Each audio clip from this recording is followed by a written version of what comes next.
Halo semuanya, selamat datang di channel Mimin. Kali ini Mimin akan membacakan sebuah komik yang berjudul Kill the Hero. Seorang manusia yang bereinkarnasi kembali ke masa lalunya karena dibunuh oleh rekan teman seperjuangannya. Sebelum kita lanjut ke videonya, tong hilap, subscribe channel Mimin, like dan komen agar channel ini bisa berkembang. Tanpa basa-basi lagi, kita lanjut ke alur ceritanya. Scene masih berlanjut. Suzuki masih tidak percaya penyerangan di balik insiden ini adalah Isaki Panov, orang yang kali ini sering nongol di televisi berkat pencapaiannya yang sering menyelesaikan dungeon dengan mudah. Meski begitu, aku tidak boleh meremehkannya.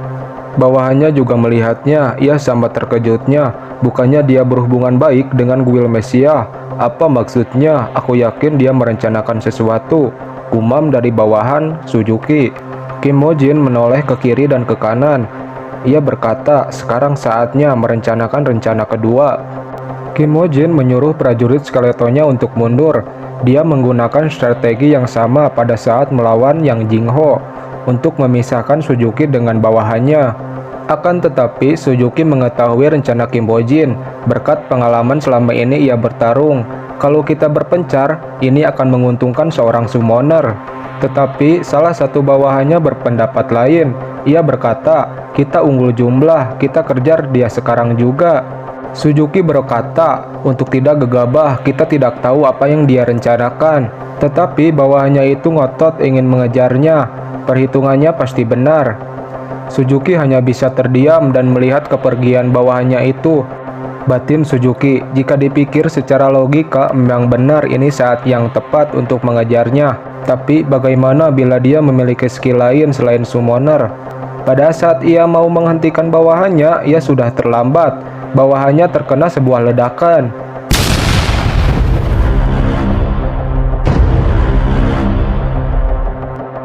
Para bawahannya menutup hidung dan mulutnya karena ada asap hitam yang keluar dari bekas ledakan itu.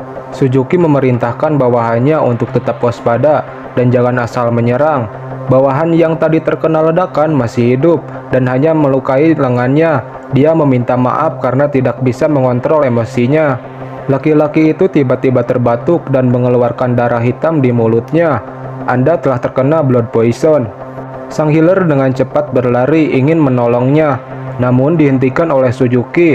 Berhenti, warna kulitnya sudah berubah, sudah terlambat menghentikannya, ucap Suzuki.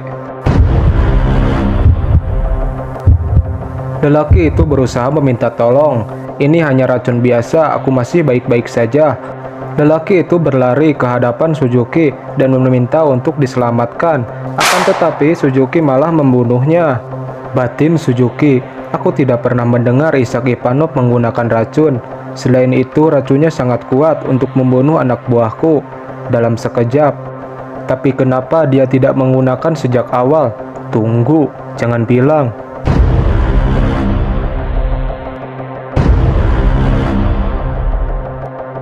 Lancelot Ring telah aktif, Anda kebal terhadap racun blood poison. Lalu Suzuki berteriak ke bawahannya, ini racun, cepat keluar dari asap hitam ini. Namun sudah terlambat, para bawahannya sudah terkena efek racunnya. Anda telah terkena racun, strength player menurun secara terus-menerus. Suzuki panik, inikah tujuan utamanya? Dia membuatku dan anak buahku tidak dapat menghindari asap ini. Di tengah lamunannya, tiba-tiba satu prajurit skeleton muncul tepat di belakang Suzuki. Namun, skeleton itu tidak menargetkan Suzuki dan hanya melewatinya. Dengan secara bersamaan, Kim Mojin muncul berada tepat di samping Suzuki. Dengan refleks yang sangat cepat, Suzuki berhasil menangkis serangan Kim Mojin. Mereka pun terdorong mundur bersamaan. The Executioner of the Holy Lake tertarik dengan pertempuran ini. The Darkwood Surrogate tertarik dengan pertempuran ini. Mereka pun saling pandang. Sambil mengaktifkan gawai Nekel, Kim Mojin ngebatin.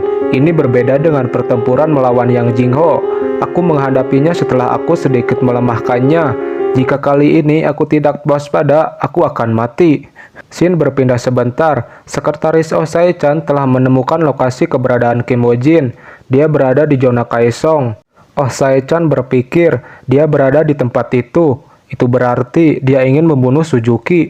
Oh Sae-chan memerintahkan sekretarisnya untuk menyuruh bawahannya menyusul ke tempat itu. Scene berpindah lagi. Para bawahan Suzuki telah mati oleh para prajurit skeleton. Bersamaan dengan Kimojin yang terkujur lemas karena tidak sanggup menghadapi Suzuki. Dengan mudah Suzuki memotong-motong prajurit skeleton yang tersisa. Suzuki berkata, "Sekarang hanya tinggal kita berdua. Apakah kau masih memiliki kartu yang tersembunyi?" Batin Kimojin sambil tersimbah darah di mulutnya, ia berpikir, "Padahal aku sudah menggunakan Protection of the Sun, tetapi perbedaan kekuatan kami masih sebesar ini. Dia jauh lebih kuat dari yang sebelumnya.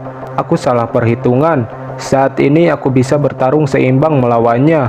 Sambil berdiri di hadapan Kimojin, Suzuki berkata, "Kau merupakan orang pertama yang bisa bertarung melawanku sejauh ini. Aku mengakui dirimu. Kau sudah banyak kehilangan banyak darah. Kau tidak akan bisa bertahan lebih lama." Sambil memandang cincin yang ia pakai, Suzuki bergumam, "Jika bukan karena item cincin ini, pasti aku sudah mati, seperti bawahanku. Cuy, aku juga menerima banyak luka." Tidak menyia-nyiakan kesempatan, Suzuki mengangkat pedangnya, bertujuan untuk membunuh Kimojin. Selamat tinggal. Di tengah kematiannya, Kimojin teringat perkataan Pak Yongwan, "Blood poison. Di saat kau sedang terluka parah, kau akan kesulitan menjalani operasi atau transfusi darah karena ada racun yang mengalir di pembuluh darahmu. Kurasa ini akan menyelamatkan hidupmu setidaknya sekali." Kertas skill yang kuterima saat itu. Kimojin bangkit dengan sisa tenaga yang ia miliki. Ia melompat ke arah Suzuki sambil mengaktifkan skill Blood Sucking.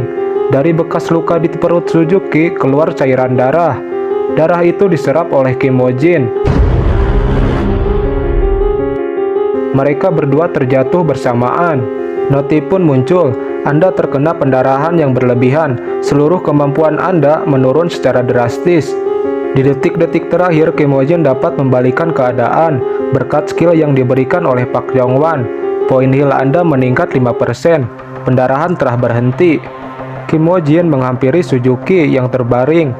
Ia berkata, "Kau sudah tahu seperti apa Lee Si-jun, tapi kenapa? Kenapa kau masih mengikutinya?" Suzuki tersenyum. Di detik-detik terakhirnya, ia berpidato, "Isak Ivanov, apa itu alasan kau menyerang kami? Semua orang bilang dunia ini sudah gelo, tapi ternyata kau lebih gelo. Hanya orang-orang kuat, dan hanya player-player kuat yang akan menguasai dunia ini. Itulah yang dinamakan keadilan. Dan kau berencana mengakhiri itu. Yang kau lakukan hanyalah tindakan bodoh, yang melanggar hukum alam."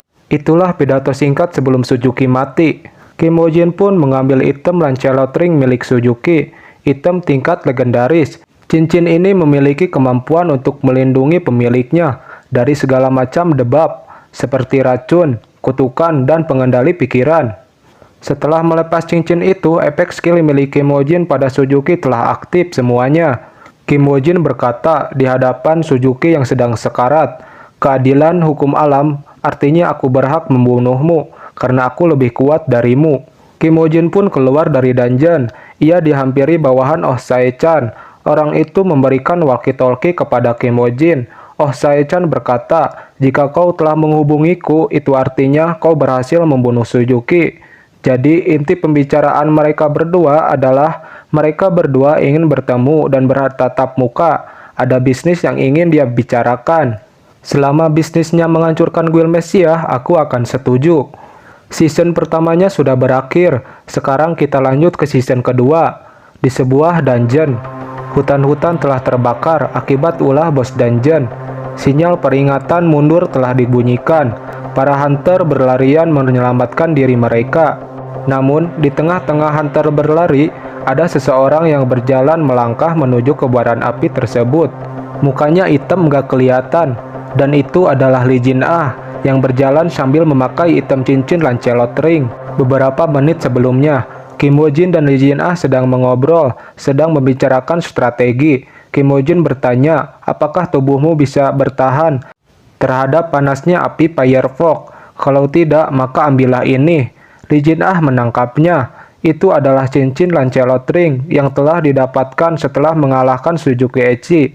Lee Jin-ah bertanya, apa kegunaan cincin ini? Kim Ho-jin menjelaskan, itu adalah cincin Lancelot Ring. Cincin itu melindungi pemakainya dari segala hal yang tidak murni. Kim Ho-jin lagi-lagi menyuruh Lee Jin-ah untuk menahan pergerakan Firefox selama 5 detik, dan sisanya serahkan kepada Kim Ho-jin. Kalau Lee Jin-ah bisa menahan selama 5 detik, Kim Ho-jin akan mentraktir Lee Jin-ah makan. Dengan tanpa ragu, karena diiming-imingi traktiran, Lee Jin-ah melompat menerjang ke arah monster rubah api. Lee Jin-ah mencengkram erat leher rubah itu. Menggunakan kedua tangannya, rubah itu meraung kesakitan karena tercekik oleh Lee Jin-ah. Karena dalam kondisi terancam, rubah itu mengeluarkan kobaran api di sekujur tubuhnya untuk membakar Lee Jin-ah. Lee Jin-ah mengerang kesakitan. Api Firefox memberimu Cross of the Darkness. Anda dibutakan. The Ring of the Lancelot mengaktifkan resistensinya yang menghilangkan efek Cross of the Darkness. Kobaran api semakin besar. Api itu melahap mereka berdua. Kim Ho-jin tidak menyia-nyiakan kesempatan yang Lee Jin-ah berikan. Ia mengeluarkan sebuah senjata tombak yang bernama Blood Weapon. Sebuah skill yang dapat membuat berbagai macam senjata dari darah pemiliknya. Kim Ho-jin pun berlari sambil memegang senjata tombaknya itu.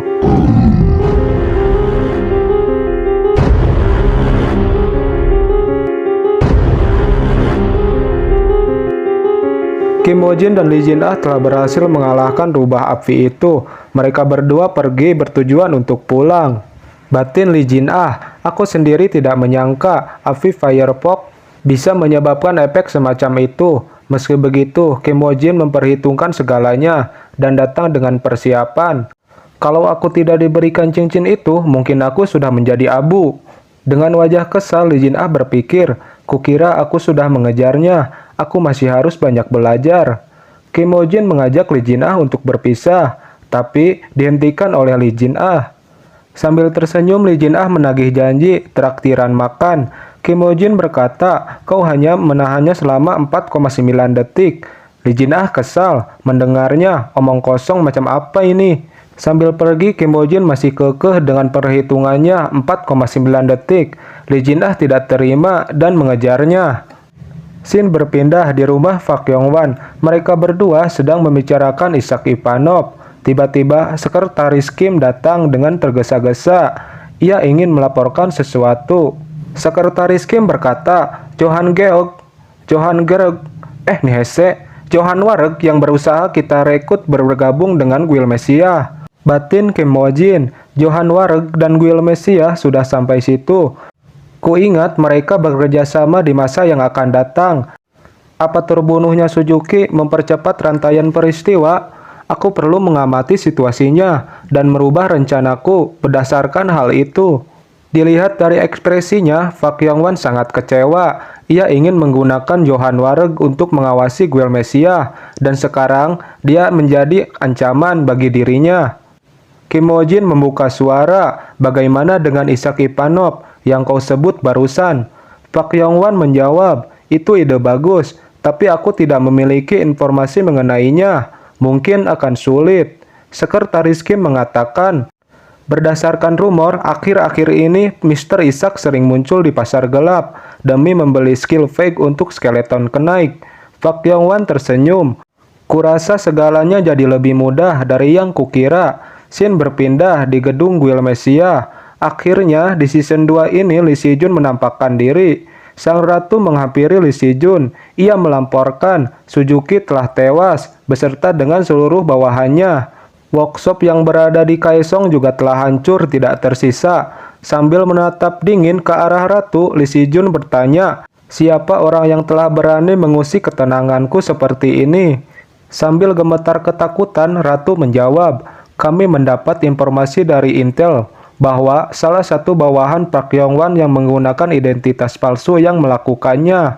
Lee Si-jun bertanya lagi, lalu bagaimana kau meresponnya? Sambil tertunduk ketakutan, ratu menjawab, saya sudah melakukan sesuatu untuk mengatasinya. Kebodohannya karena telah berani mengusik Guild Messiah akan menjadi hal yang membawa malapetaka baginya. Lalu, sang ratu menunjukkan sebuah gambar hologram. Kami telah merekrut pria ini untuk mengawasi Ishak Ivanov. Ia merupakan player yang memperlihatkan ambisinya dengan pasukannya sampai ke seluruh Eropa. Nimbusnya ialah The Emissary of the Underworld, dan skill utamanya ialah prajurit skeleton. Ia mampu memproduksi prajurit skeleton dalam jumlah yang tak terbatas, sampai setara dengan bala bentara. Tak sepeduli sekuat apapun musuhnya, mereka harusnya tak berdaya berhadapan bala tentara yang ia miliki.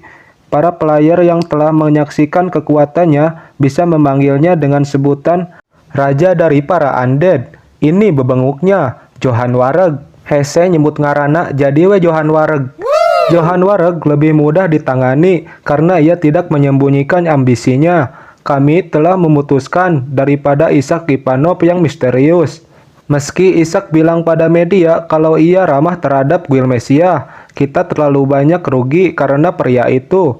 Sambil memegang pundak ratu, Lee Si Jun berkata, "Kau benar, makin besar hasrat mereka, semakin mudah pula kita mengatasinya. Raja dari para Undead, aku suka panggilannya." Sambil pergi, Lee Si Jun berkata, "Aku akan memberi kau kesempatan terakhir." Scene berpindah. Pak Yong-wan sudah menemui Frontier Guild. Kedatangannya ingin bernegosiasi. Pak Yong-wan ingin bekerja sama memasuki dungeon dan menyuruh Frontier Guild untuk memandu Guild Phoenix menaikkan level di dalam dungeon. Keesokan harinya, Pak Yong-wan menyuruh Kim Ho-jin masuk ke dalam dungeon bersama Frontier Guild untuk menaikkan level. Batin Kim Ho-jin, untuk mengawasi Guilmesia, dia tidak punya pilihan lagi selain menerima bala bantuan dari pihak ketiga. Rencana ini agak terlalu jelas. Mana mungkin sang ratu yang licik tak mengantisipasi rencana Pak Yong-wan. Bermitra dengan guild besar Frontier Guild di waktu tak disangka-sangka ini. Berdasarkan situasinya, kemungkinan besar Frontier Guild dan Guilmesia sudah bekerja sama di balik layar. Akan tetapi kurang baik kalau cuma mengandalkan dugaan saja. Aku perlu lebih banyak informasi. Malam pun tiba. Kim Ho-jin sedang menunggu kedatangan Frontier Guild. Tiba-tiba ada seseorang yang masuk. Itu adalah tim penegak hukum Frontier Guild yang bernama Jamaah Jami Kim. Dalam rapat tersebut, Jami Kim mengatakan, "Mulai sekarang kalian semua dilarang memasuki dungeon manapun tanpa iringi guild kami."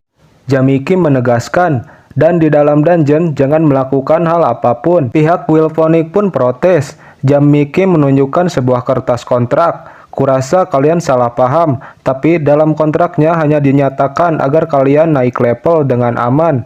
Tidak ada kalimat apapun dalam kontrak yang mengatakan tentang menghormati hak dan kebebasan. Jika kalian tidak patuh pada larangan kami, itu akan jadi cukup bermasalah bagi kedua belah pihak." Jamaah Jami Kim itu menyuruh pria itu untuk duduk manis dan mendengarkan perintahnya saja.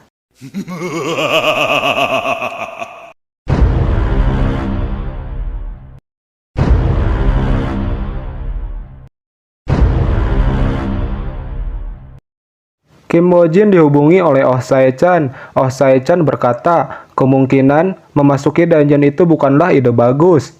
Kurasa tindak tanduk Guilmesia tidak normal. Mereka berkoalisi dengan guild besar, pastinya mereka merencanakan sesuatu." Kim Ho-jin menjawab, "Untuk memburu macan kita harus masuk ke sarangnya. Cuma dua hal yang ingin aku pinta. Pertama, tolong beritahu informasi lanjutan mengenai orang-orang Frontier Guild ini kepadaku secara real time. Kedua, aku membutuhkanmu untuk mengatasi akibat yang terjadi nanti."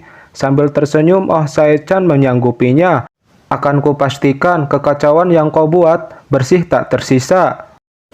Mimin minta maaf kepada kalian. Untuk jadwal uploadnya akan sedikit lebih lama. Dikarenakan Mimin ngegarapnya secara manual, pakai tulisan tangan. Mohon kalian semua mengerti ya. Sampai jumpa.